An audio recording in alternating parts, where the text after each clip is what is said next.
This episode of Bonded Voices is brought to you by iCoat Products. iCoat Products make living spaces beautiful with decorative concrete and epoxy products from iCoat. Visit them online at www.icoatproducts.com. Enter the coupon code BV1, Bonded Voices 1, and get 12% off at checkout. Lately, I've been thinking, I want you to be happier. I want you to be So welcome back to Bonded Voices. We've got a real special episode tonight. As you know, we've been leaning in heavily into friendships, relationships, and community. And I think for all our listeners tonight, this is going to be a really special episode. So I'm Ian. I'm Greg. This is Lauren. And yes, tonight we're going to be introducing someone who has been a friend of the show, has been a friend of ours for years, and has an amazing story to tell. We were actually just talking in the pre-show how unless you bring light to the darkness, it remains in the shadows. And Harry, who's going to be joining us in a moment, has just got a fantastic story to tell, which I think to a lot of you men out there will be something that's really edifying and is going to give you a lot of hope with the things you've been going through. But Lauren, I was just thinking, with our coffee group, how long has it been now since we've been doing this?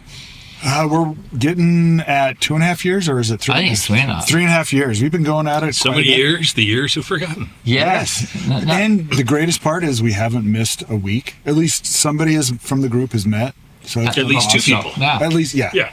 And I was at a Bible study the other night and telling the guys about it, and there's a lot of guys there who are going through a lot. And I asked them quite openly, I said, how old are you guys? And they were like, early 50s, late 40s. I said, how many of you guys have friends outside of work? And they looked around at each other and they said, what do you mean? Yeah, no, they were like, no, not really. I've got drinking buddies. I'm like, no, not drinking buddies. Yeah, I think that's a different type of friend group to drinking. And not to say that that's a bad group to be around, but I don't think you're, telling your story to someone that's, 3 sheets to the wind. Yeah, it doesn't have the same depth and it doesn't have the same level of authenticity. And Greg, I think, we've experienced this, all as starting as baseball dads through Little League, which was, the bonding part. But it's great to see in the coffee group now how we've got people who are not from that world. Yeah. Well, and I think one of the interesting parts about the coffee group is that there are multiple different walks of life. There are people that don't even have children. And so we had originally connected with other dads. And now the group has grown to, and when I say grown, it doesn't mean that there's 40 guys there every week, but has grown to a following of some guys don't have kids. Some guys are a little bit different in age, different walks of life, but there is camaraderie and a connection amongst all of us. Yeah. And look, the essence for everyone listening to the podcast, which has always been happier, healthier, and wiser through conversations. And the greatest thing about our coffee group is you get to have an hour and a half worth of conversations with people.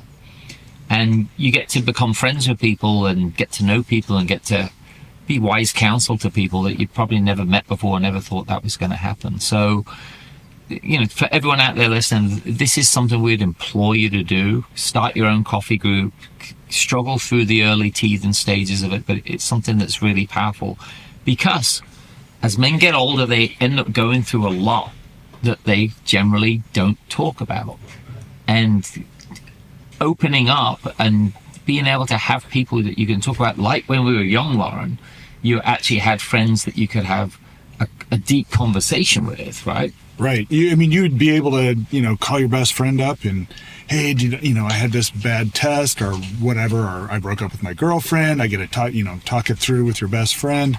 As you get older, you're isolated at work, and you may have some people you talk to at work, but I'm not going to just talk to somebody at work about something random in my personal life. No, absolutely. And that reminds me, one of the things I said at the table when they were talking the other night, I said that one of the things about wise counsel and about having people you can confide in is that confidence level. Mm-hmm. They have to be able to hear what you say and hold things in confidence. Now, we have a podcast, Greg, that we've said things that I mean, if someone wanted to comb over it, they'd have many questions for us, right? But I think that's the beauty More of what we're questions for doing you here. than me. The beauty of it is that, you know, we're open about this sort of thing, which leads others to be open and hopefully helps people heal from different things they're going through. So, Hey, Ian, can I interject real quick? oh, absolutely. So we talked about maybe when we were running around in high school and you had someone that you could confide in, a buddy, whatever it might have been. That goes back to some of the shared experiences, and you all sat in the same classes together, and good gosh, how long are we going to spend learning this topic in algebra or whatever it was? And when we fast forward to life outside and it's work related and how do you know these people, that's the key part of getting comfortable with other people, is finding those commonalities. And that's why I think it's really fascinating that this coffee group, some of the original bonding similarities don't matter No. anymore, because it's just a bunch of guys talking about life experiences, where I think if some of those guys would have shown up early, they would have been like, would these guys shut up about their kids that play Little League Baseball? Right. That's a good point. And so thankfully we've moved beyond that. No, and I think we've moved to an amazing place, and to transition here into introducing Harry, like within our group, Lauren, you're ex-military, and again, thank you for your service. And you know, we've had Matthew, and obviously Harry's ex-military as well, and those guys have a different story to tell. And you know, we were at an event one night, and Jamie starts talking about his military story. Everyone it's a huge part of people's lives and experience. So for our audience, Harry is ex-military, is part of our coffee group, and Harry, welcome to Bonded Voices. Thank you very much for having me on with you guys. It's nice we don't have coffee, but we have talk. Yeah, exactly. Yeah. So, look, maybe let's get people to know you, and let's dig into your story, because as I say, if you're tuned in, stay tuned in, because Harry's got an amazing story to tell, and something that I think a lot of men out there will find really helpful. So, Harry, first question from me, talk to us who you were before your military service. Let's talk about where you grew up. Introduce everyone to who younger Harry was. Yeah, grew up in the Boston area with my mother. It was a very tumultuous relationship from the get-go between her and I. She was young when she had me and my sister, and I think that she was a little overwhelmed by it. So growing up was rough. I mean, it was, dealing with not knowing who your father is, never really meeting him. My mom was a drug addict. She had mental illness issues. And it seemed like I was the one that was getting poked at. I was the kid that was getting all the brunt of her frustration. She would put it out on me. So, quick question: were you in? Was your dad around at that point, or were they? No, he was gone. I mean, it's a lot of unraveling, but he decided to bow out of the picture for the sake of the kids more so than anything else. Having grown up living with a single mom, I totally get all those same type of things. I think being as a son of a single mother, a lot of times they tend to put a lot of the anger towards men towards the son. Oh, I never even thought about that. Yeah. For sure. I think there was a lot of times where, oh, your dad did that, or you remind me of your dad. Oh, totally. I got anything that came out of that. We went through a phase where, we were told he was dead. That was one of the things she said. Your dad's dead. That's why you can't see him.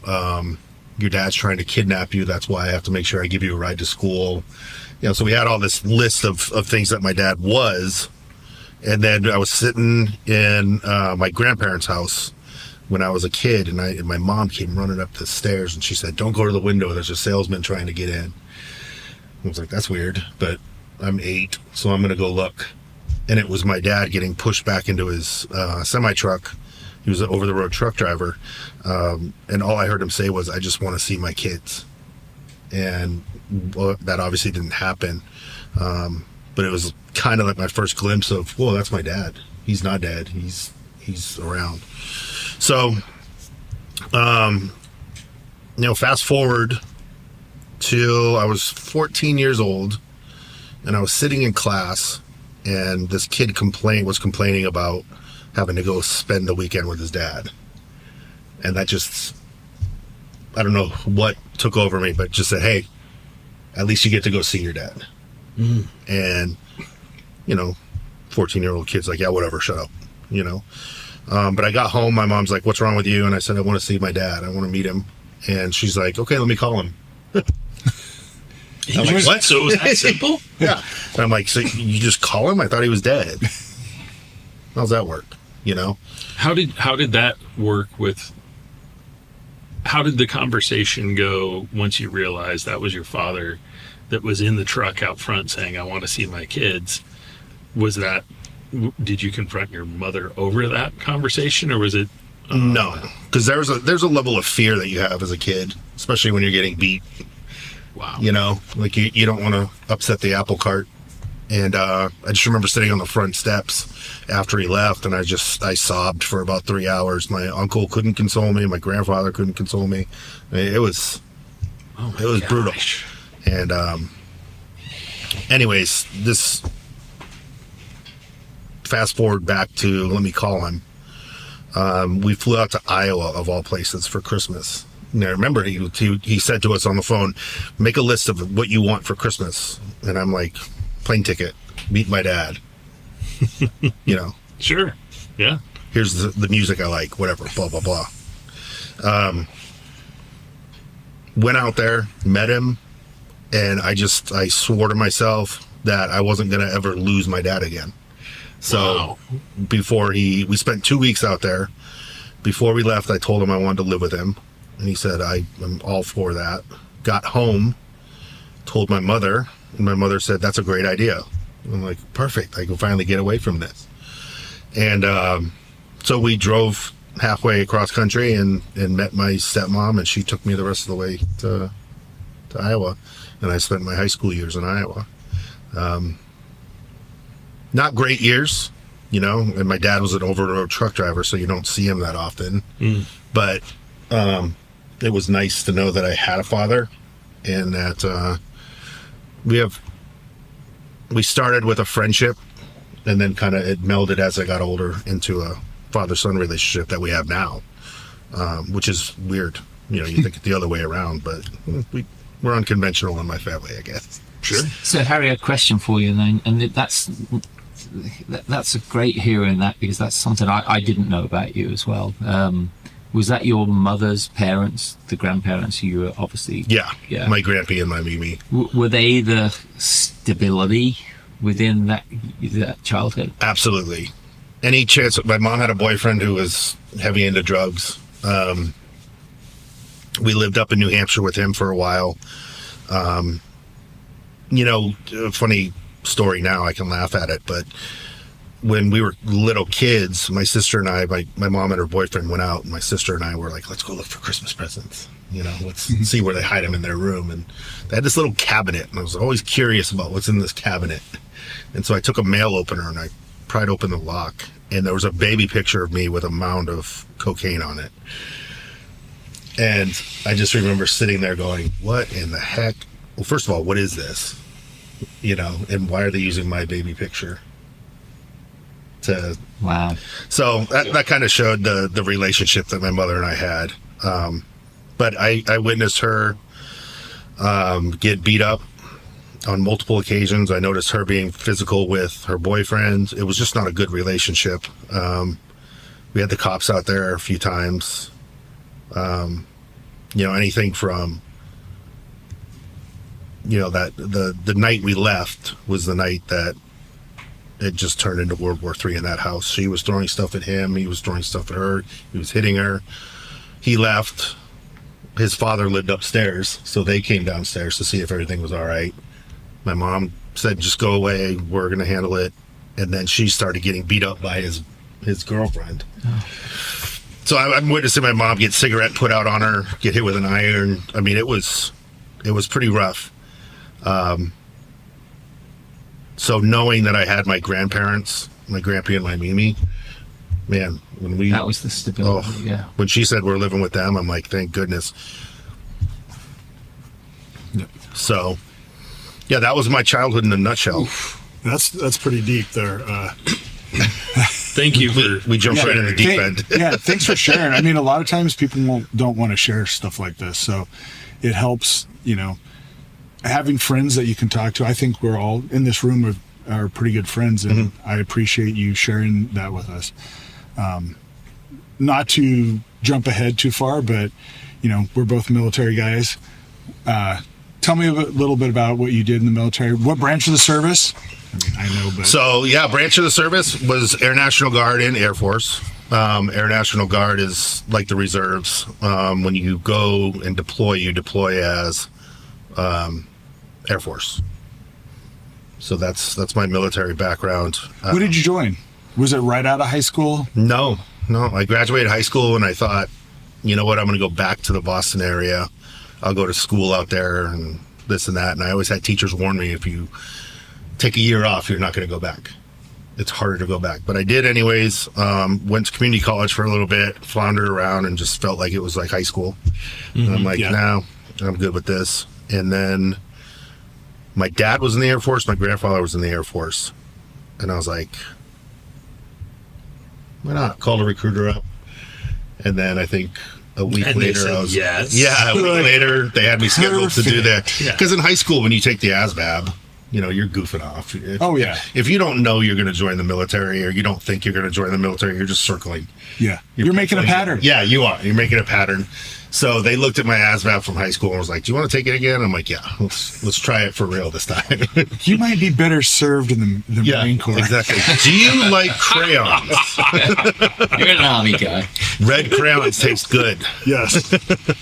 Speaking as a crayon eater, we would have loved having you. So did the whole situation, went to the MEPS, did all the tests, and the ASVAB came back. I could really pick whatever job I wanted besides electrical. Which still to this day is my Achilles heel. Somehow find a way to electrocute myself more than once. But yeah, so I went to basic training. This was in 1999 or 2000. And then, yeah. So what kind of lessons did you learn by being in the military, and what value system did you pick up while you're in the military? Yeah, good question. I really, since I didn't come right out of high school, I was 19 years old, I think, when I joined. 19 or 20, year 2000. Okay. Somewhere around there. And you're just a baby. So I really looked at it like, I was really into fitness, really into, working out and all this stuff. And I'm like, man, this is going to be like a vacation for me. Like, I can just be a number, and I can get up in the morning at 4:30 whenever they wake us up. I'm going to get 3 square meals a day. Perfect. Yeah, they take care of you. They did. And so I tried to be a number. And I guess it's a funny story. The first night we landed in San Antonio, I was wearing long pants and a sweater. I don't know why, because it wasn't cold in Boston. But anyways, they put us in the dorm for basic training, and they're telling us to put our nose to the locker and just stand there. And then you hear this loud bang, and it's drill sergeants just coming in. Are you Superman? And you hear these kids, no, sir. Are you Superman? No, sir. They get to me, I'm sweating at this point. Like, I'm dripping sweat, no air conditioner on in the dorm. I'm wearing a sweater and pants. And when I get nervous, I laugh. And so they came to me, and all you see are fingers pointed at you. You can't see the faces. You just hear, are you Superman? Yes, sir, I am. And I turned around, and they just said, you see all these guys? I'm like, yes, sir. They're yours now. Oh, and nice. Right off the bat. From right off the bat, the number vanished, and it was dorm chief. So I was dorm chief, and I had my leaders. And I thought basic training was great. But I think everybody has a different version of their basic training. I think the Marines are a little bit more strenuous than the Air Force is. You know, I think whenever you go to boot camp, you just have to have the right mindset, and it's a whole, like, I know that I enjoyed boot camp. Marine Corps boot camp was not that. I mean, it was tough, it was physically demanding, but it wasn't the mental challenge that I saw people break down and just absolutely lose it, crying in their bunks at night. But if you have the right mindset, you know, it's that, it's that whole brotherhood that you get. It's just, you know, and I say it all the time on the podcast, it's a shared experience. You know, when you go through a struggle together. And so I think the military really bonds people together, and that's that struggle going there. It does. I think that it's funny that you said that, because, you know, me coming into the situation, basic training, a little bit farther on in my life, I think I was 20. I want to say that. There was kids that had never done anything for themselves. Yeah. Like they don't make a bed. Why do I have to make my bed? Or, you know, I remember them saying, you got 30 seconds. Tell them you have 30 seconds to go shave everything off your face. And, you know, the more normal person's going to shave their face. This kid came out with bloody eyebrows. He shaved everything off his face. Oh, that's awesome. So if you're listening, you've been remembered. Yeah. So that type of thing is like, that's a shared experience. You look back at that and it brings warm memories. Yeah. That was my military experience. I love, I have stories that I look at the time probably wasn't as much fun as I look back and I gloss over the rough edges here and go, oh, that was fun when I did that. At the time, I'm sure I was like, this is the worst thing I've ever ever did in my life. Yeah, it was definitely an experience. I think going into it, like I said, the number disappeared and it turned into, hey, now you're a leader. So, and they're not stupid. I mean, the drill sergeants know. They're probably, if you got a group of drill sergeants in a room, they're funnier than stand-up comics. Oh, yeah. Because they're literally trying to find things to do that torment you. Yes. That's their entire job. And they have fun at it, too. They do have fun at it. They're not sadists, but... No, but I mean, I remember... Is that a persona they find to be a drill sergeant? People who just have that in them? I think they're taught that. Yeah, I think so, because I think... There can't be that many people. No, when you have... like that. When you have a recruiter, they're picking out the salesman of the group, right? Yeah. Hey, we want you to be the recruiter because you can sell our product, right? Drill sergeants, that's a... Oh, my gosh. I mean, I remember we had a latrine queen, we called it, and I know that's not acceptable these days, but... You had your dorm chief, your platoon leaders, and then anyways, I don't know how they did it in the Marines, but you leave the seat up in the toilet. Leave the seat up. It's just a group of guys. And this kid left the toilet seat down, so I made him salute the toilet bowl and sing the Air Force song. And my drill sergeant walked in and he said, "Parrish, what are you doing?" I said, sir, no. So he calls me over and he's like, "Hey, can't do that. It's hazing." Oh, you didn't have hazing in boot? Yeah. You are a lot younger. But then he called me over to what we call the snake pit in the chow hall. And he's like, "Parrish." And, Airman Parrish reporting for duty, sir. And they're all straight faced. And then all of a sudden he goes, "Tell him what you did." That is like a core memory now. Yeah, I remember that to this day, because walking up to the snake pit was like the worst thing. Oh, yeah. Getting called to the snake pit. When you only had 30 seconds to eat, so you knew you were done. You're not going to eat. So that was my basic training experience, and I found it fun. Stayed in shape and got to learn a skill. So what else did you do in the military beside that? What units did you serve with, or? So I was with the 157 Refueling Wing out of Newington, New Hampshire, Pease Air Force Base, which was funny. My dad served there. Oh, nice. Family tradition. Yeah, exactly. I initially went into security forces, so wanted to be a military police officer. And halfway through tech school with that, I fractured my shin and couldn't do anything. I couldn't put any pressure on it, so they had me walking around with a toothbrush, polishing brass outlets. Yeah, I was like, I said, there's got to be more to it than this. So I switched over to services, which Okay. was, all encompassing. I mean, it's making recreation. So I ended up being a cook. I was like, okay, let's go that route. But before that, it was I was so brokenhearted when I hurt myself because I wanted to be security forces. They were the cool guys, Oh, yeah. Yeah, I know when I was in, I was, talking about recruiters. Oh, this is your MOS. This is what you're going to do. And I was dead set on what I was going to do. And then they're like, oh, no, you're going to be an artillery mechanic. Exactly. Wait a second. That's not what you told me. That's not what my paper said that That's why I'm telling you, recruiters are the best salespeople. Yep, definitely. So, moving forward, how is it different when you get out? What was the experience when you got out? Like, I know when I got out, I was medically discharged. And so I had a huge chip on my shoulder when I got out, and I was miserable to be around. So.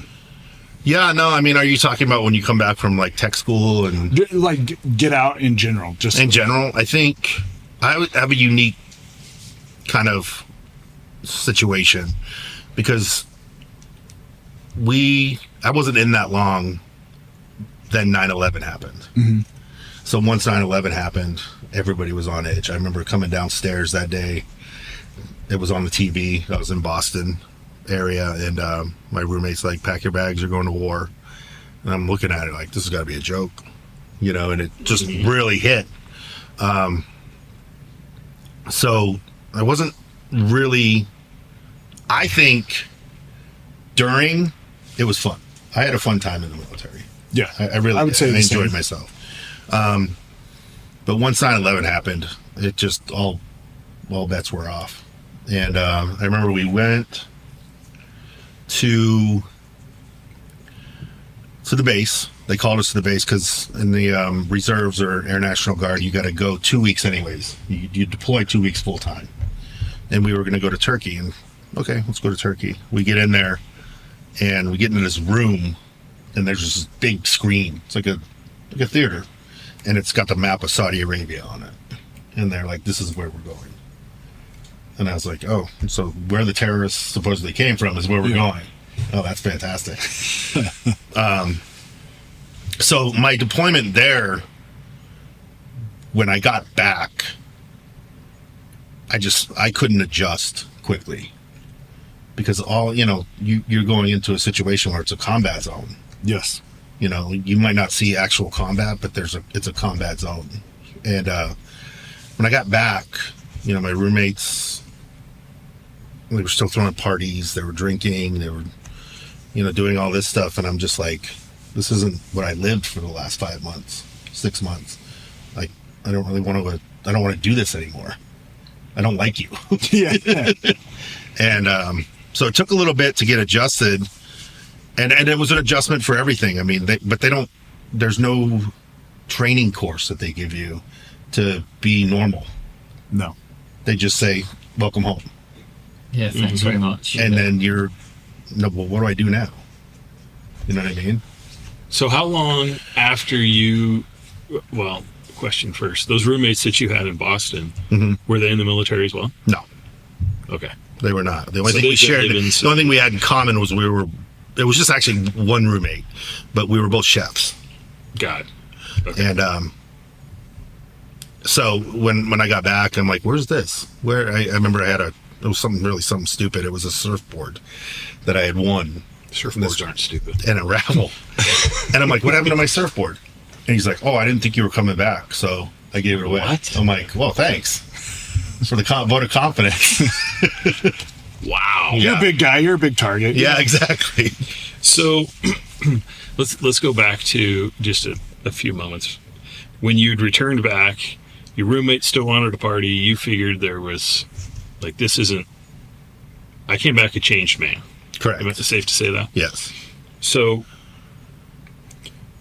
what did it look like for you at that point? Because you'd realized at that moment things had changed, that you didn't want to be in that lifestyle anymore. Yeah, it was an adjustment. I just found myself like more immersed in still trying to, get up in the morning, do my normal routine, but the routine was thrown out the window. I just found myself more grumpy, easily agitated. Looking at my roommate and my friends, like, you guys are immature. Yeah, I got that. Like, when I got out and came back home, my friends that I had prior to joining, they're still living the high school life while they're in college, going to parties, drinking, doing all that stuff. And when you get back, you're like, you guys have no idea what it's like in the real world. Exactly. You've never been in a situation where it's life or death. Right. You just never been in that situation. Not to say that I was. I certainly wasn't the, guys that I meet now when they tell me they were in Afghanistan and Iraq and Iran. I mean, there's levels to this. Oh, yeah. And I was a pogue. I fully admit it. I'm a pogue. So, but there's levels to it. And, I didn't have a job. So I just packed my car up and drove to San Francisco. I was dating a girl at the time who, before I left, I was dating her, and then she went out to San Francisco, and she's like, well, I have a place. And I'm like, okay, let's make a new life. Let's go to San Francisco. And so I transferred from the New Hampshire to the California Air National Guard in Hayward, California, which is right next to Oakland. Yep. Harry, I want to jump in here for a moment because I never served, right? And I have such an appreciation for people who did. And when you actually look at the stats for the amount of people in service who get killed, not or maimed or injured in non-combat situations, being transported. I remember Chinook went down off California, and I think it was like 30 people in it. Yeah. Yeah, no one's shooting at them at that point in time, but it's all part of a dangerous world that you're in. And talk about maturing. These idiots sitting there playing video games thinking they're growing up, and you're like, no, I just seen... It makes me laugh. I used to say this to my son Keegan all the time.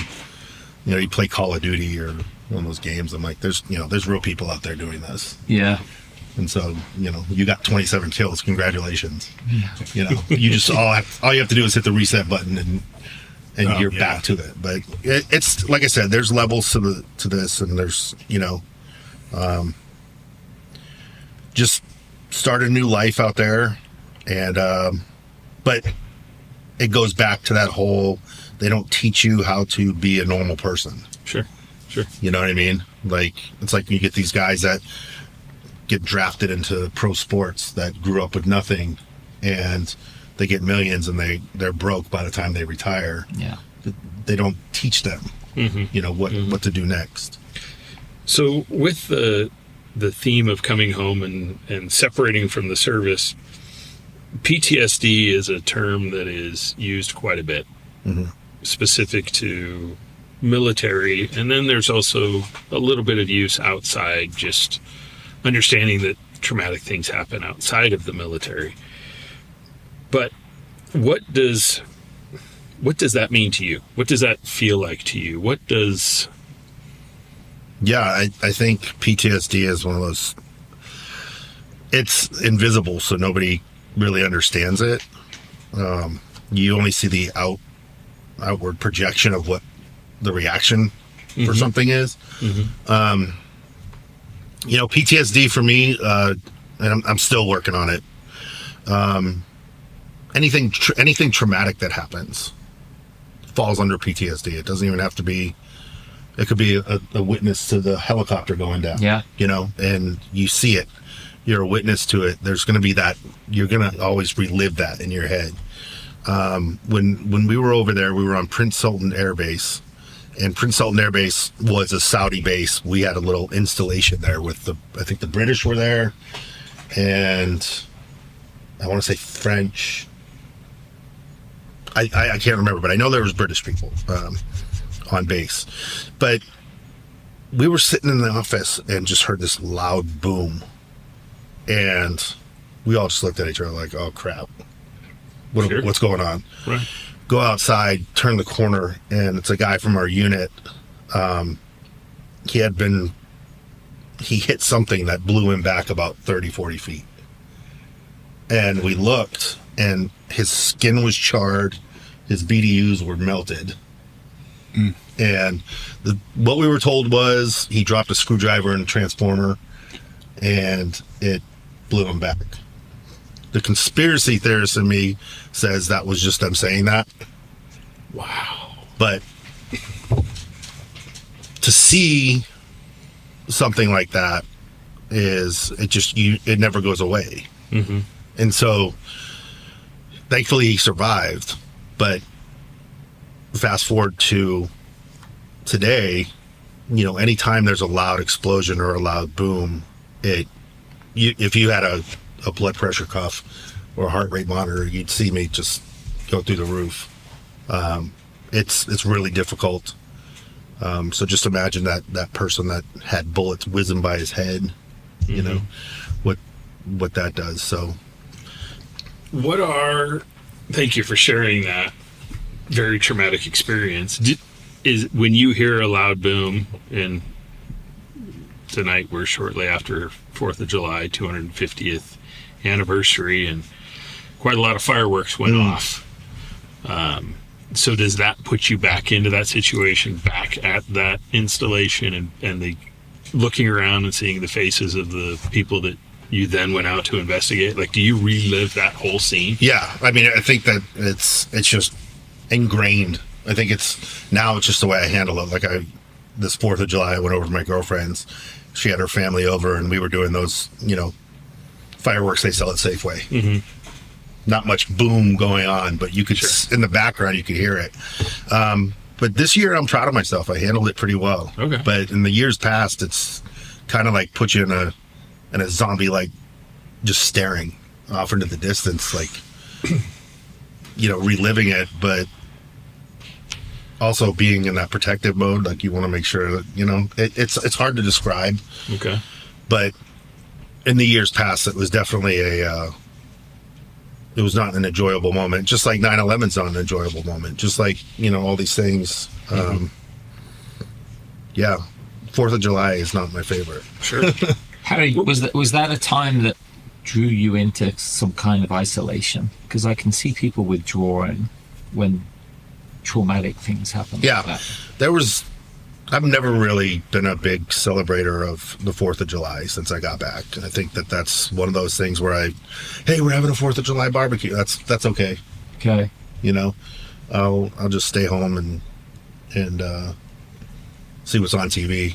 But yeah, there was definitely an avoidance when, friends would invite you out. Because 4th of July, that's a huge day. But just to me, it's not. No, in that sense. Like, obviously, it's our Independence Day and all that, but it's not. I don't care if you hand me a pile of fireworks and say, light them off, they're going to be loud. Not really, it doesn't interest me. Right. No, because we've talked a lot on the podcast about, from a faith point of view, the difference between isolation and solitude. And I can see it, how things can get really dark for a person, especially when something hasn't been reconciled, like things that happen around military service. 100%. Seeing that, and then you try and make it make sense in your head, and people generally withdraw. Like, that's pretty natural. But again, it's there's two levels to it. There's the single Harry, no family, no nothing, had his own way of dealing with it. It was easier to isolate single Harry, because isolating single Harry is just one person. But then you go to the second level, which is now you have a family. And you don't want to be that guy that's, and I remember this happened 5 or 6 years ago, the fireworks just from out of nowhere. We were swimming in the pool, and from out of nowhere, just boom, boom, boom. And I just froze. And Keegan's looking at me like, Papa. And I'm like, that's only like 500 feet away, 600 feet away. Like, you know what I mean? I'm sitting here in my mind trying to reconcile it. And so it's hard to isolate when you have that family. Do you know what I mean? Yeah, absolutely. Sure. So, well, and you're as the father, as the male figure, I need to protect. Exactly. So then you're assessing what's going on, how far is it, how significant is this risk. Exactly. And now you're sitting there and you're traumatizing your kid, Right. Because they're sitting there looking at their dad going, what in the heck is going on with him? Sure. So I think it was easier, and it was, I recognized the isolation more when I had Keegan than I did when I was by myself, because when I was by myself, I just close the blinds and turn on the TV. Right. See, I've often said to people, you can be lonely in a crowded room. Yeah. Right. Oh, absolutely. It doesn't mean like you're sitting in a corner shaking, right? Some people in public can feel completely lonely, completely isolated. Now, Harry, you've shared with us and this is where, for listeners, this gets very sensitive. You've obviously struggled with that isolation that's brought on suicidal ideation. Mm-hmm. Do you want to tell us a little bit about those moments and how that came around? Was it a deep spiral? And what drove that within you? Yeah, I think it's always been, as a kid, my mom set expectations of what an adult Harry should look like. Right. And that stuck with me. And I'd say in my mid-20s, while still in the military, I was diagnosed with bipolar 2. While you were in... While I was in... Yeah. Okay. I would find myself isolating. I would find myself just like, it felt like there was a gorilla on my shoulders. And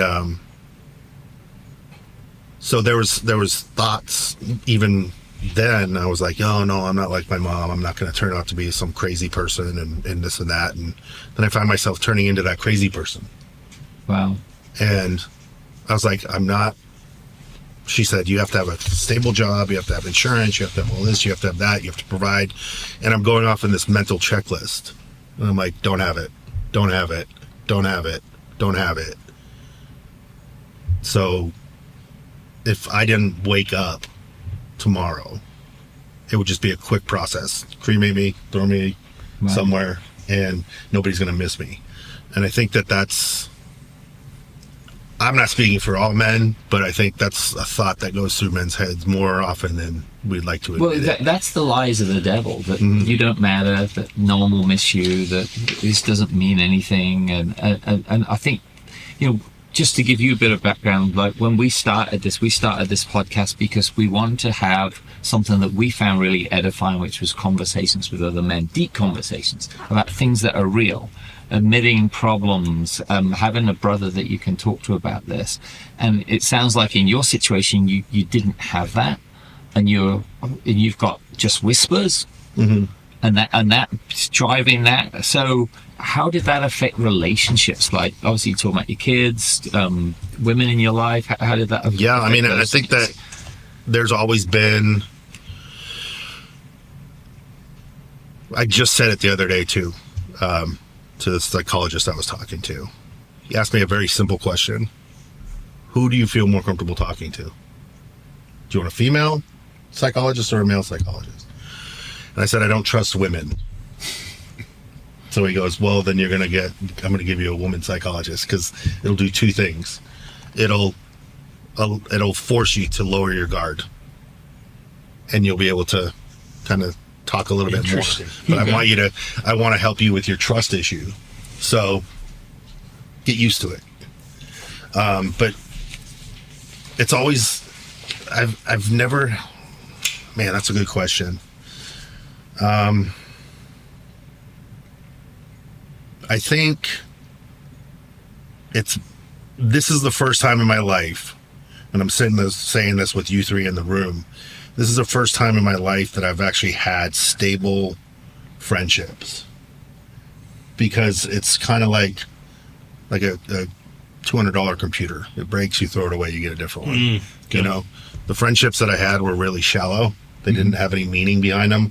It was, how many drinks can we ingest? It goes back to that whole drinking. Correct. So you have friends that are, like you said earlier, that are, they're drinking buddies.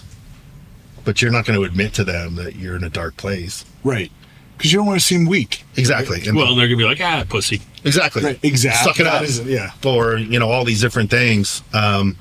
So before Keegan, this is pre-Keegan, there was a lot of shallowness in my life. There was a lot of going out and partying, not really caring, and it brings it back to that dark place. You don't care. When I was in my phase where they said I was bipolar, I was mentally ill, and I'm sitting there like, I don't need medicine. I'll self-medicate. Alcohol works better. Yeah. Alcohol puts me in a good mood. Or my friends might have something else. Let's try that. And you go that early life living like that. And yeah, sometimes you go to put your head on the pillow and you're like, this is it? Yeah. So you're at rock bottom right Yeah. there. So this is it. This is my life. And then, then I fast forward to when Keegan was born, and then the grown-up Harry started emerging.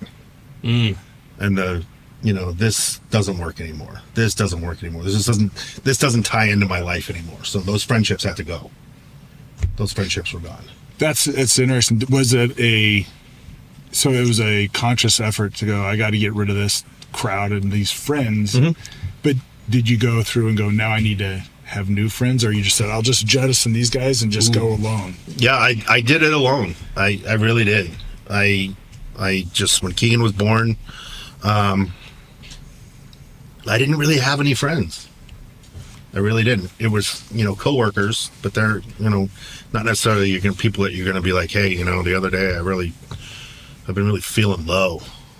And, because then it would just turn into, now this guy's weird. Right. Yeah. Or you're getting reported to HR. Oh, yeah. I don't feel safe. He's telling us a little too much about his life. So, but Keegan was born, and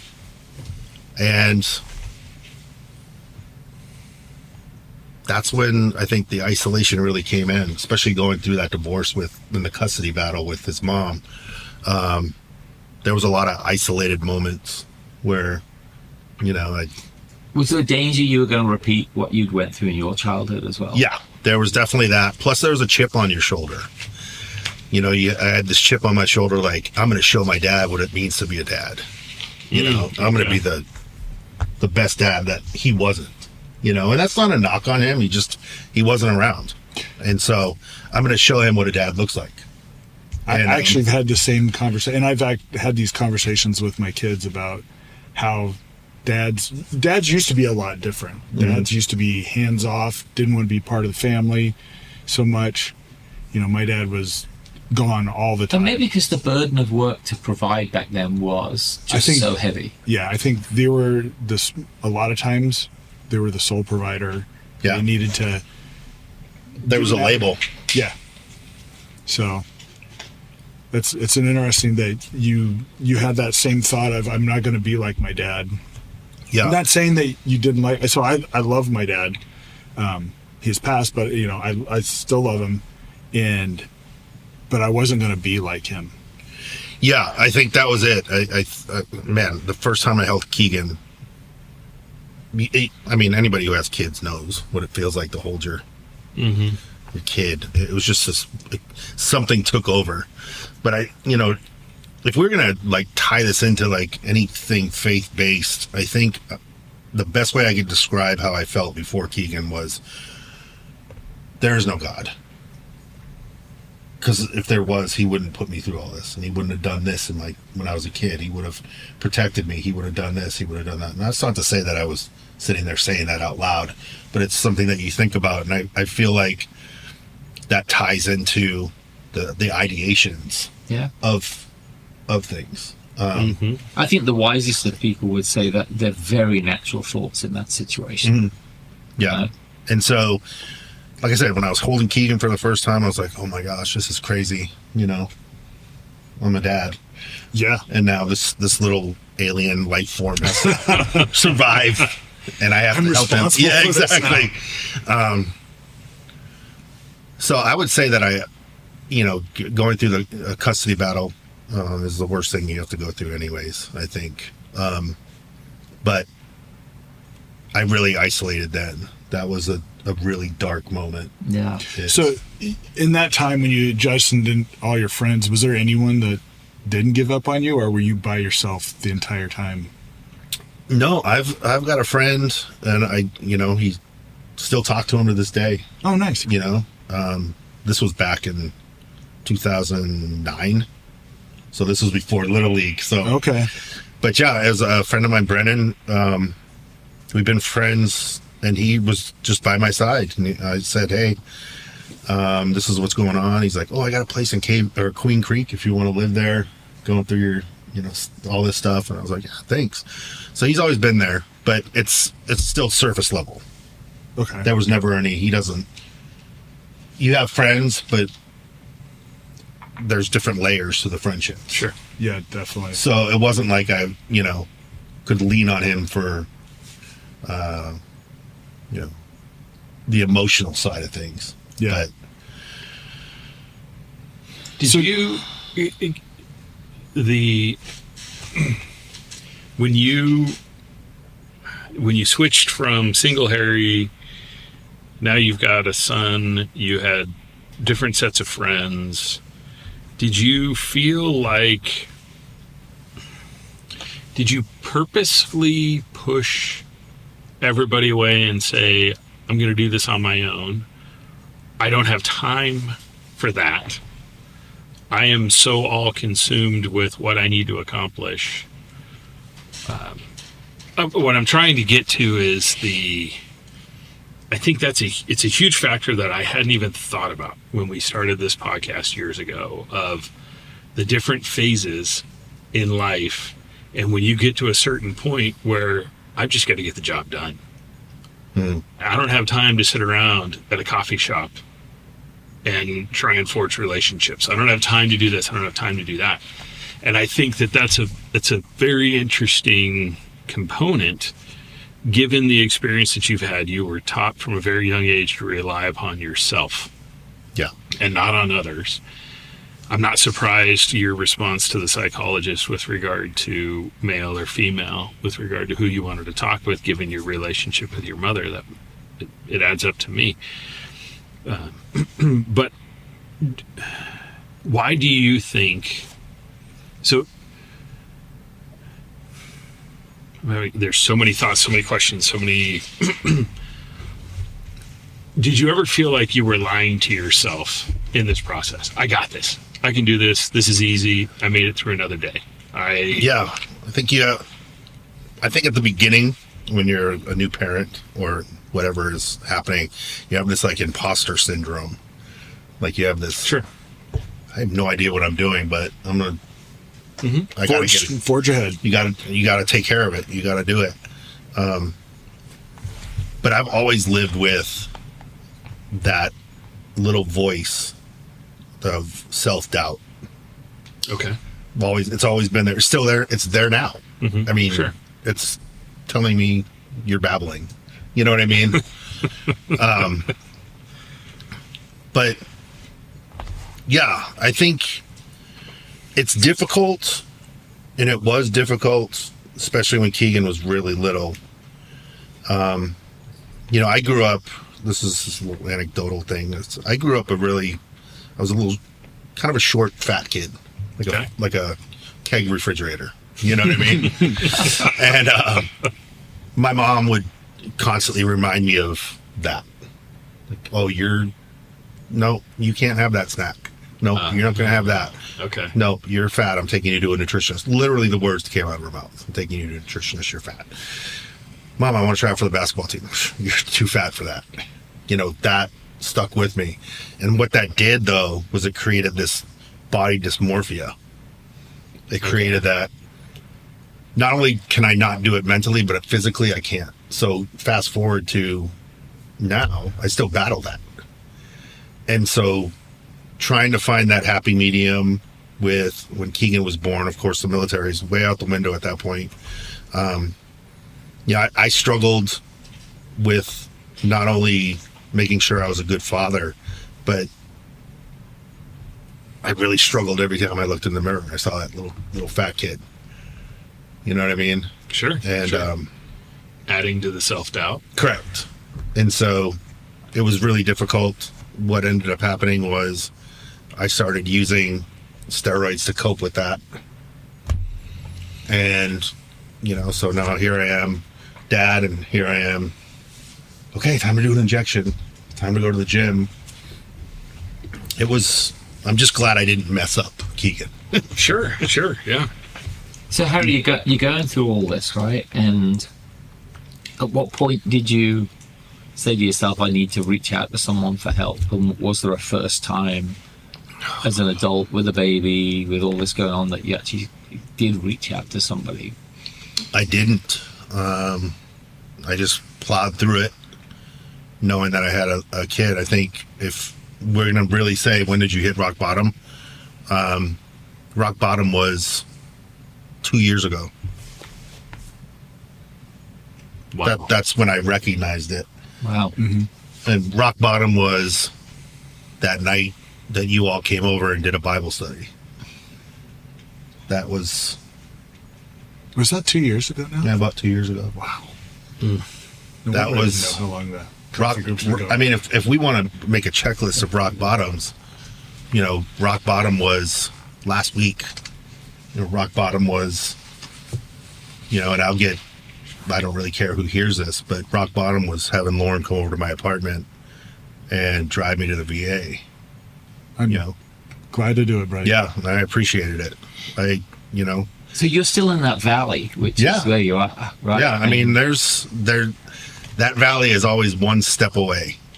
Well, the pit is, right? That's what I'm saying. Like, you can always, ride that out of that valley into a peak, right? Yeah. And that's life, the peaks and valleys of life. We hear it throughout the Psalms with David talking about, I think Psalm 23, everything's lost. Psalm 24, God's the greatest. Yeah. It's and that's constant within those. And I think when we met for coffee the other day, even the book of James, Yeah. count it all joy, trials and tribulations. It wasn't, actually we could go back a little bit. It wasn't rock bottom, but it was what woke me up to Christianity, believe it or not, was Little League. Like Keegan, started in T-ball. We went the Little League, and then it was Meet the Coach. Mm-hmm. And his coach happened to be Brian Issett. We all know Brian. Yeah. And he pulled me aside. He's like, I'd really like you to coach with me. And I was like, sure. And then one night we went out, and I'm like, let's go out for a beer. And we went out for a beer, and we talked for 2 hours about the Bible, about Christianity, and about all this.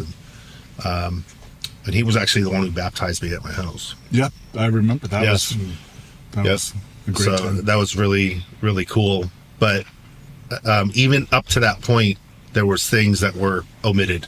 Like, I'm going to give you the redacted version of this story. I'm going to give you the redacted version of who I am, because I don't want to give you too much, because then that could be used against me later on down the line. That's the thought process that You're putting up a wall so you don't get hurt. Correct. And that's the thought process I've lived with, even to this day. It's like, what do I divulge and what don't I divulge? So I want to go back to one thing when you said that you reached out to someone. You reached out to me when we went to the VA. Was that a hard point? Because what I would like our listeners to understand is that it may be scary to reach out to somebody, but how did you overcome that part of it? Yeah, I think it was just a reconciling. It was a look back on my life, mentally, just thinking, what am I doing? I've got a kid now that's not at home. He's in college. I'm certainly not going to call him and say, bring me to the VA because I'm having a bad day. It was, and I'm going to be 100% candid with this answer. So, hopefully people that are listening don't get too thrown off by it. But it was literally it was either a text or die. Because I was in self-destructive mode. Like, not that I wanted to, but I'm just saying, if I don't text Lauren right now, or Greg, or Ian, if I don't reach out for help, then I feel like my 9 lives are done. And I chose to text you. Yep. And you were literally, it was almost like you were sitting outside my apartment waiting for the text, because it didn't take you long to get there. No. Well, I appreciate you feeling comfortable enough to reach out, and I hope everyone that's listening is that it's a scary time, and it takes a lot of courage to reach out. You know, it isn't a weakness; it's a strength. You know, and that's the thing that I think a lot what we're trying to do here is to show you that it's better to reach out to someone than not to reach out to someone, even if it feels scary and that you feel like you're going to get rejected. You got to do it. Now, Lauren, we've talked on the show, and we actually talked with Seth Leibson on his radio show about this, about we've had within our men's group, just even within Little League, I think 3 people who committed suicide within that. We also had a couple of wives who did. And over my life, I probably know about 9 people who have committed suicide. It's a horrific thing, and it's a horrific path to go down. And Harry, thank you so much for being so candid with us about this. But at what point did you say to yourself, okay, I really need help, and I've got these friends and everything else, but they can only help me so far? Ex-military, that the VA was an actual answer, or at least an option. Yeah, it took me, oh my gosh, 20 years to finally go to the VA. I'm going to have to tell you, taking you to the VA was the first time I'd been to the VA in almost 36 years. Yeah. I hate that place. It's always had a reputation of just not good. Yeah. And, you know, I've heard stories about people and their stories with the VA and how they battle every step of the way, and it just was like something I didn't want to take on another battle. But like I said, I have a good support system now. And I think that the first time Lauren took me to the VA, because there was 2 times that I went, the first time I think I was ready for it, but still had 1 foot out the door. Yeah. I think it was a good start. I would have to say the way they handled you and did all that, I have a totally new appreciation for the VA. Oh, I almost wanted to send them all a card with Starbucks gift cards in it. Because I'll tell you, the first, when you dropped me off at the VA and you were sitting there with me, and then our friend Michael came to hang out in the ER, from the beginning of, what's your last name? What's your last 4? Yeah, this is it. And okay, let's get you back here. Everything was smooth. Everything was fantastic with the VA. But I think that I still didn't have that mentality that I'm ready to get 100% past this. And so I didn't stay long. Right. So let's frame this for all you guys listening, because I know we have some guys in the military or ex-military who listen. This, Harry, what you're saying around the VA, this is something people need to hear. But also, I think your story, like you just said, the first time you didn't stay very long, did they fail you at that point, or did you not follow the protocol, or you just weren't ready for it? Where's that in there? And for people listening, especially for military, ex-military listening who are looking for help, give them some guidance on how to approach that situation. Yeah. Just before Lauren got the text, or was it a call? I think I texted you. Texted. Yeah. I relapsed on the drinking, and I had quit drinking, and just did not feel good. Something was wrong, and I just was like, all right, well, this is it. Drinking's going to help it, which it never does. So when Lauren took me to the VA, I want to really say that I wasn't in my right mind, but I also wasn't ready to admit that I needed help. I needed a break, and that break came in the form of inpatient treatment. They switched some medications, really thought their main focus was they thought that I was they need to detox me, which didn't need to be done. But they were giving me a bunch of vitamins and all this stuff. And the nurse came in and I said, wait a minute, I voluntarily checked myself in here. I can voluntarily check myself out. And so that's what I told her. She's like, how are you doing today? I'm like, I'm ready to go home. And she's like, okay, we just switched your medicine. I don't really advise it. And I went and talked to the psychiatrist and the pharmacist that were on my team. When you go to the VA, they give you, for those of you who've never been to the VA, they give you a team. So you have a primary care physician, you have a psychiatrist, a psychologist, and a pharmacist. Where you're not going to get that anywhere else. Yes. No. So the VA has really stepped up its Yeah, game. it has. And so, I went into, they call them those little interview rooms. And the psychiatrist was there, and as well as the pharmacist, and they said, we're gonna let you go, but we're gonna have you sign this AMA, against medical advice. I'm like, yeah, I think I'm good. I want to get home, and that was just the beginning of the journey. Right. And for listeners, like, Harry's also part of our coffee group, and I actually think that we failed Harry the first time around in saying that when we saw you at coffee the first and second week afterwards, that we're like, something's still not right. Obviously, you've told us in hindsight the medication wasn't correct. Yeah, the medication was, they put me on a low dose medication or low dose protocol. And then they're like, but we got to get you to this number. Right. So they had me at 200. They're like, we got to get you to 300. Well, that's like saying you're driving some speed and then you have to kick it up another notch. And I couldn't get out of my own way. I got home. I found myself in bed at 8 o'clock and I would get out of bed in the morning. Nothing interested me. Nothing was fun. I went right back to bed. I was in bed. It felt like there was just, you're the bottom of the pile and everybody just keeps jumping. And that's when I think I texted Greg and Lauren the second time. No, I texted the group. Yeah, you did. It was a group. I texted the group, hey, I'm going back. Mm-hmm. And I said to myself, I'm going back, and there's not a time frame.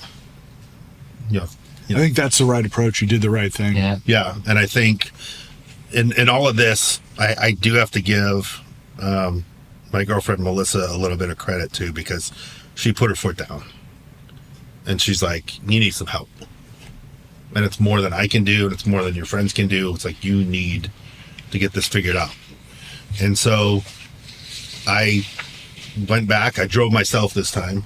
I actually was like, you were out of town, I think. Yeah. And whatever it was just, I'm going to drive myself. But I'm not leaving until they say I'm ready to leave. So I went back, and... So here's a question. How was that, giving up control of your own body, or not your body, but your own... Autonomy. You're like, I know there's a problem. That's got to be a big step, because as men, we're like, you got to be control of yourself at all times. Yeah, I think when you get to a point where it's that rock bottom, like, you literally just, it's like you throw your hands up and say, I've said this multiple times, God, I'm giving it to you because I can't do it. And I think everything happens for a reason. I didn't, you always talk to these people, and I'm one that says it all the time too. I should have just stayed in the military for 20 years. I would have had a retirement. I would have had this. I would have had that. But then you think about it, that's not God's plan.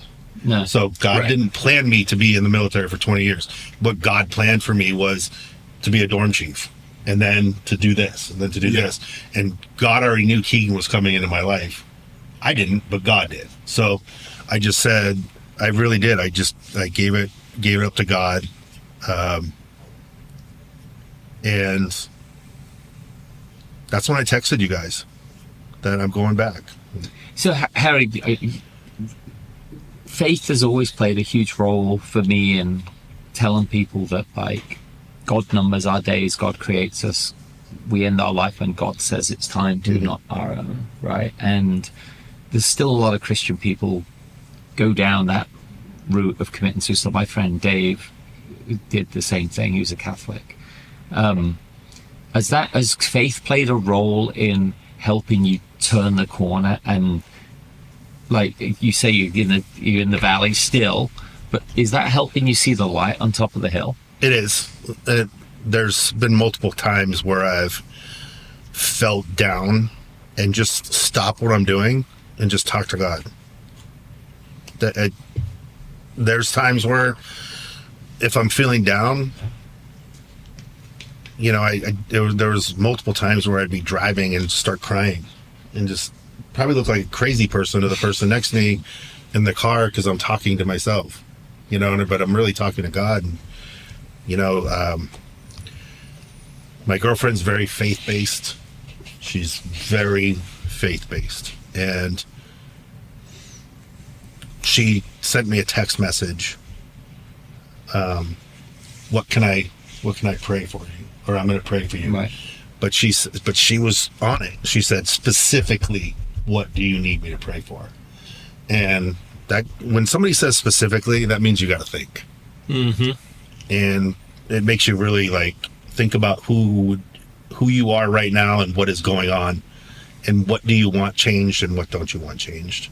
And I think I wasn't like I said before, the first time I went, I wasn't fully committed and ready to change the way that, because when you live most of your life in a depressed state, it's hard to now all of a sudden want to be carefree, you know, or not feel so heavy on your shoulders.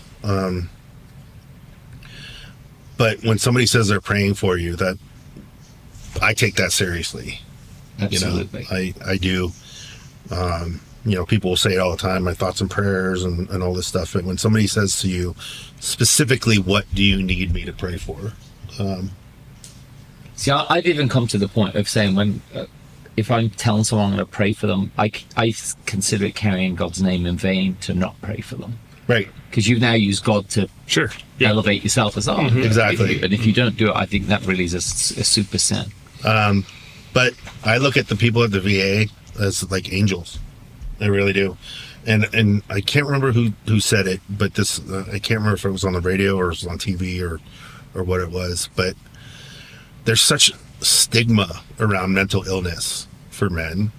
There's you're weak, you're this, you're that. Or, you know, you have those people out there that don't believe medicine works. You believe medicine is bad. And if it's bad, God's not going to put it in your life. But the reality is, God gave me the people to give me what I need to live a good life. And Luke, who was a doctor, who wrote the Gospel of Luke, was a doctor. So, yeah. And so, you know, I'm looking at this. My second time in the VA, they looked at the medicine I'm on and they're like, wow, this is, the psychiatrist was a different psychiatrist, like, this is not good. He's like, this is not what you should be on. It's very sedating. It's very this. It's really the medicine that they gave me the first time. And I don't blame them. It's kind of like throwing darts at a dartboard blindfolded and hope that you hit the bullseye. They put me on the wrong medicine, and he said, you know, it's good for people that don't have to get up and do anything because it's so sedating. And I was like, okay, well, let's get a plan of attack because we need this. I'm here with you guys. I'm not leaving until we're ready to go. So they put me on this new medicine, and I can tell you as sure as I'm sitting here, I woke up the next morning before they woke me up. Because normally they would wake you up to take your blood pressure, right? Take all your stuff. I was up and went through the day, and then I started noticing something. I was in the day room. Like the first time I was there, I was in my bed. I just stayed there. Stayed there. And now I'm in the day room. Okay. I'm in the day room in the morning. And then I'm in the day room in the afternoon, and I'm starting to talk to other veterans. And I'm slowly feeling like I'm lighter. And it's not like psychedelic lighter. It's like, I feel like there's a weight lifted off of me. And met with the psychiatrist. The psychiatrist was like, yeah, you look totally different. You act totally different. We have to up it a little bit, so it's the medication is, where it needs to be right now. But to actually feel like I'm having a good day, to actually feel like, man, this is awesome. Like I'm actually talking to these people that I've been avoiding, in the day room, and met with the psychiatrist and my pharmacist, and he says to me, I think Thursday's a good day. So they're the one that decided to let you go. So That's I was awesome. like, I'm on board with that. So go ahead. I was going to say, what would you say to say there's another veteran out there listening to this? What would you tell them right now? Just have faith. Have faith in the VA that they're going to do right by you. I think it's gotten a black eye in the past. Oh yeah. But give it a chance. And the amount of attention they paid to me, seeing me at rock bottom, the amount of outreach that they do, like they literally, and I was telling you guys this earlier, they call me, Which is amazing. that's unbelievable. I mean, they call me, hey, how's everything going? You feel good? Just remember, there's this crisis line is here.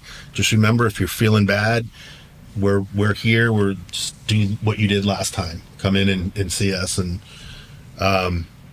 make sure you make your appointments. All that stuff. They really, you gotta give. Life's about second chances, and it doesn't just go to individuals. It goes to businesses. It goes to everything. Give it a chance. Give it a shot. And know that it's in your best interest to do it. So when we think about a lot of the things that you've covered, and again, thank you very much for the depth that you've gone through on this. And some of the questions are, well, what would you recommend to someone else? And I think you've done a great job of trust the VA. When we were talking earlier before the show, you and I talked specifically about, there was a time frame before we were comfortable for you to reach out to. And what was that experience like to get to the point of where you were comfortable reaching out? Or at least you recognized, and I think you said earlier, I send the text or I'm gone. Mm-hmm. But walk us through that mental piece, because there are a lot of people out there that don't yet have their crew defined, or they may have a number of people and they're struggling with, who is my ride or die? Who's going to help me in this process? And so how did you get over not wanting to reach out, not wanting to impose, did you ever feel like you were going to be a burden? That's a good question. Thanks for asking that thought-provoking question. And I think when you're a man, when you're battling mental illness, when you're for this or that, I'm a big guy, Mm-hmm. And I think people look at you and they think, oh my God, he's scary. Right?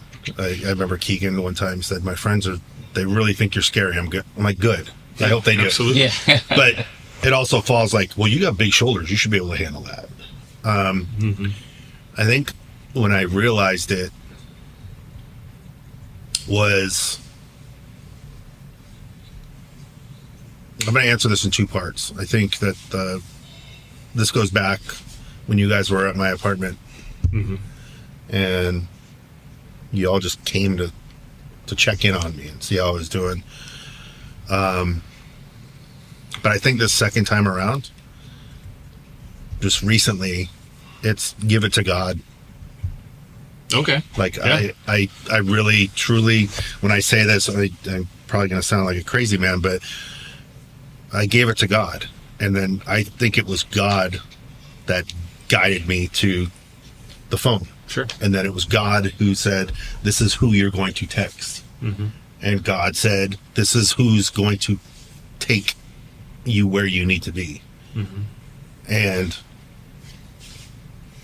too bad if you feel like it's hard to do. You're going to do it because I'm telling you to do it. Was it almost an out-of-body experience? Yeah, I mean, I don't know if I'd say it was out of body, but it was definitely out of character. Okay. Like normally I would have just, I mean, there's been many times where I've come to coffee with you guys that I haven't been there. Mm-hmm. Mm-hmm. Do you know what I mean? But and it's literally like, oh, okay, I got to go to coffee because I said I would go. Like that should never be a chore. Right. That should never be a hard thing to do. Like you should go to bed saying, I can't wait. I'm going to go to the coffee and meet with the guys tomorrow and all this. But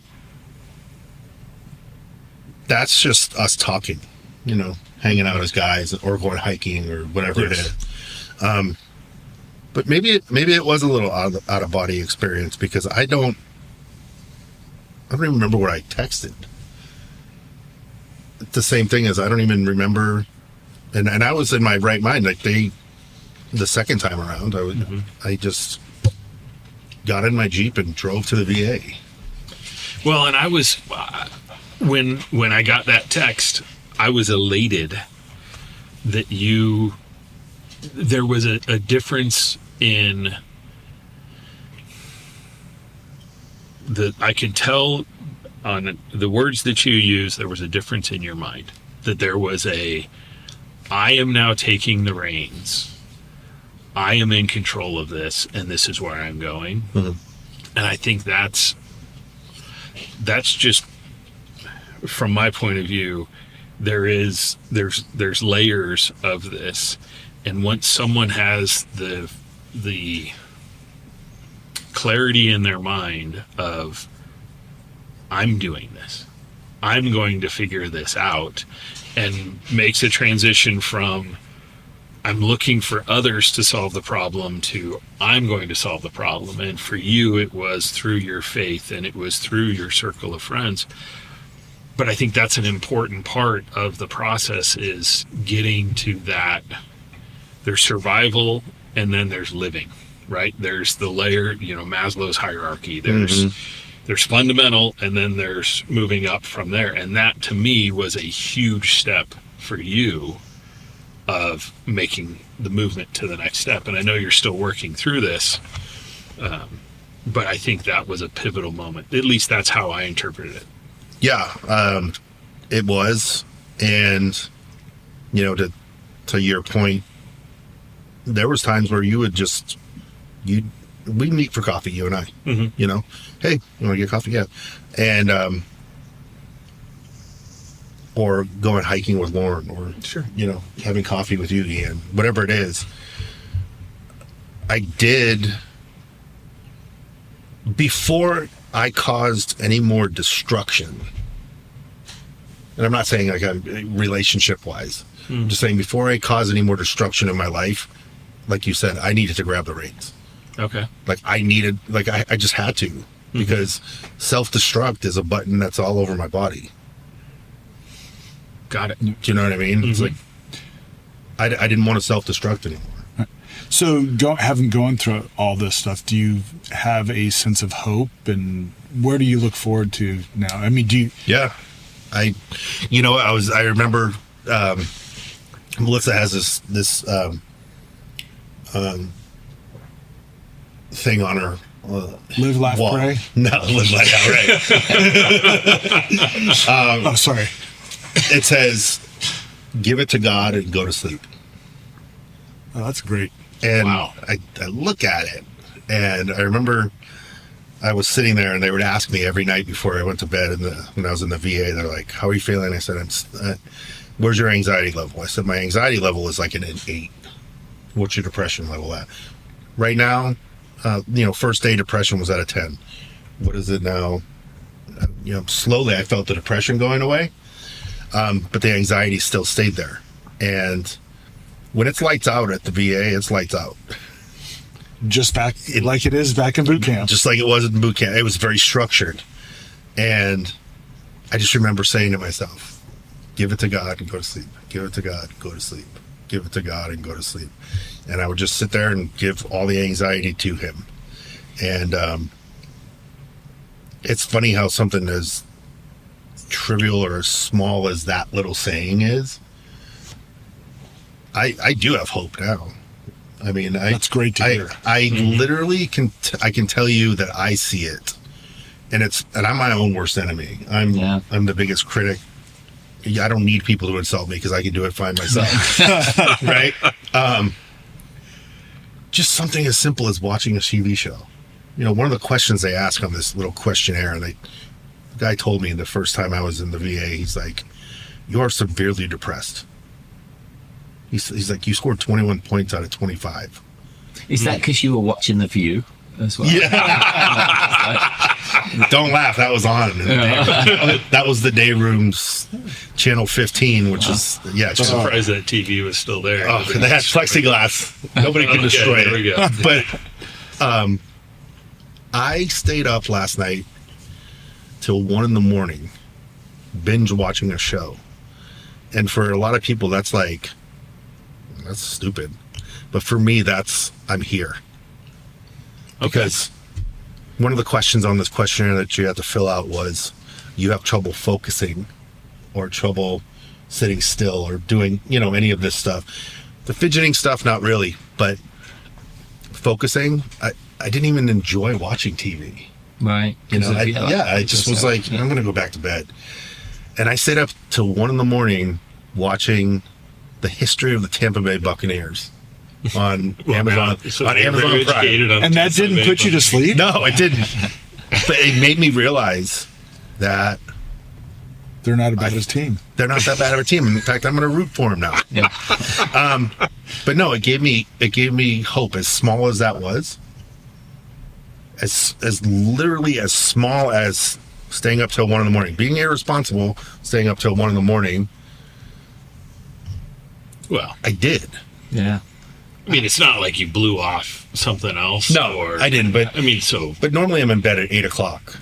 I mean, that's like clockwork. I'm in bed at 8 o'clock, but I'm like, no, I'm really interested in this. Well, Harry, I got to say that this sounds like there's still a long way to go in this journey. Mm-hmm. The story is not finished, but the great thing is you've got several things, and again, for our listeners, fascinating conversation, and we'd love to hear from you on feedback on this. That you've got friends around you. You've got friends around you who love you. You've got the church. You've got Christ. And I think those three things especially give you hope, right? And you've got you've got more than that. You've got your family as well, right? So you've got all those other relationships as well. And last question, if there's someone sitting in their truck tonight, convinced that there's, life isn't worth living, or they don't know what's next for them, give us one piece of advice you would give to that person. Just know that there's one person out there, that there's people out there that care, and find that person, and don't give up. There's nothing to give up on. There's nothing. Right. You're worth it. That's one thing that I tell myself every day is, you are worth it. That's awesome. Look in the rearview mirror. You are worth it. Yeah. Look back at that person and say, I am worth it. Well, Harry, thank you so much. Thank you so much for being so honest and open in this whole conversation. And thanks for coming on Bonded Voices. So, thanks for having me. Until next time, I'm Ian. This is Lauren. Thank you for your service, by the way. Thank you for your support. Didn't say that earlier. Thank you for your support. Appreciate it. I'm Greg. And we'll see you next time on Bonded Voices.